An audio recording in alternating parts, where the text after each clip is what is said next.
Bon les amis, cette année j'ai décidé de changer de kayak. Ça m'a pris sur un coup de tête après l'essai d'un Predator. Après quelques ennuis que j'ai eus sur mon précédent dû à mon utilisation un petit peu soutenue on va dire.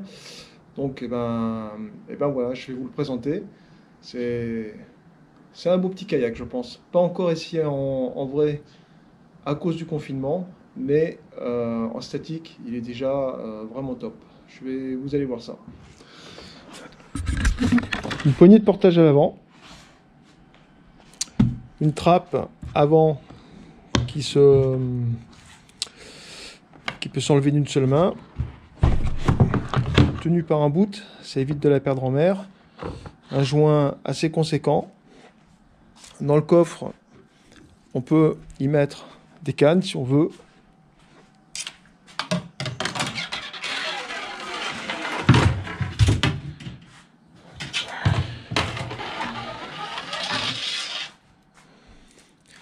Le pédalier qui est un système vélo, marche avant, marche arrière. Pour un tour de pédale, 10 tours d'hélice.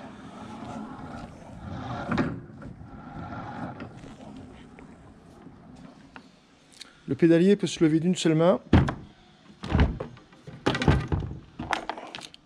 Voilà l'hélice, sur laquelle j'ai mis un écrou qui est flottant et qui s'enlève à la main en cas de... si on prend une ligne ou des algues.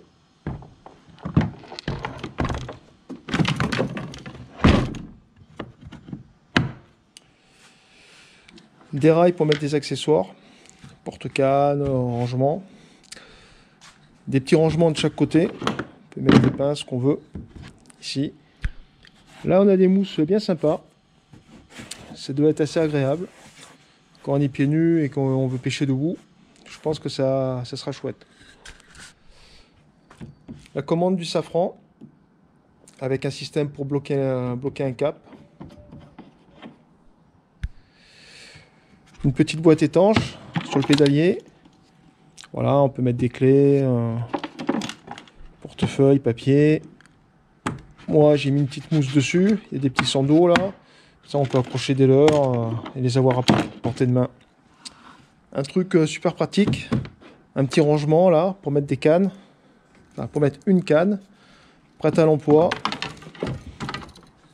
Elle est tenue ici par cette encoche. Et devant, on peut en mettre une de chaque côté. Par exemple, on peut mettre une canne avec un gig ici au sondeur. En se déplaçant, on voit quelque chose. Ça permet d'intervenir de suite. Ou sur une chasse, on peut mettre de l'autre côté une canne avec des leurres plus ou moins flottants pour pouvoir intervenir de suite si on traverse une chasse. Voilà.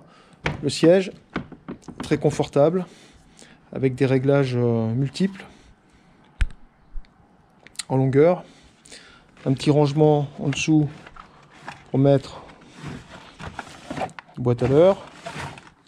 On peut mettre une boîte à leurre ici aussi.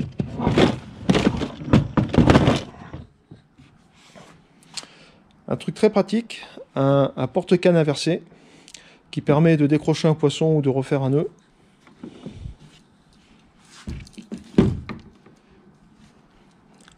Ça permet de se débarrasser de la canne et d'avoir les deux mains libres pour décrocher un poisson et travailler sur la ligne. Un système pour tenir la pagaie que j'ai pas mis pour l'instant. Un rail que j'ai rajouté.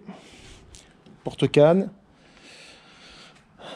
Un emplacement à l'arrière assez important. On peut mettre beaucoup de matériel. Voilà, ça initialement c'est un support d'encre électrique.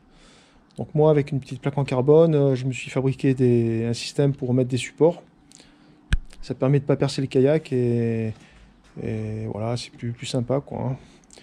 À l'arrière, on peut porter le kayak facilement. On peut l'attraper comme ça pour le mettre sur le toit de la voiture, sur la galerie ou le transporter. Donc le safran. La commande pour monter et descendre le safran.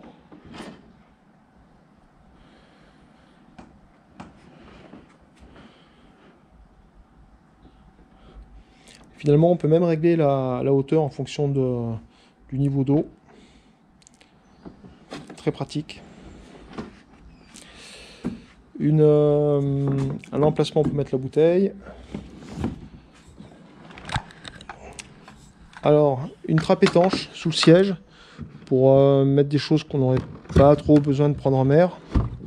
Ça permet d'accéder à la coque. Pareil, un gros joint. Je pense que ça va être complètement étanche.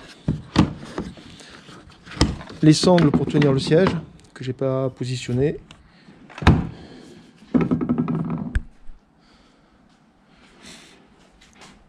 Un rail encore, mettre les accessoires.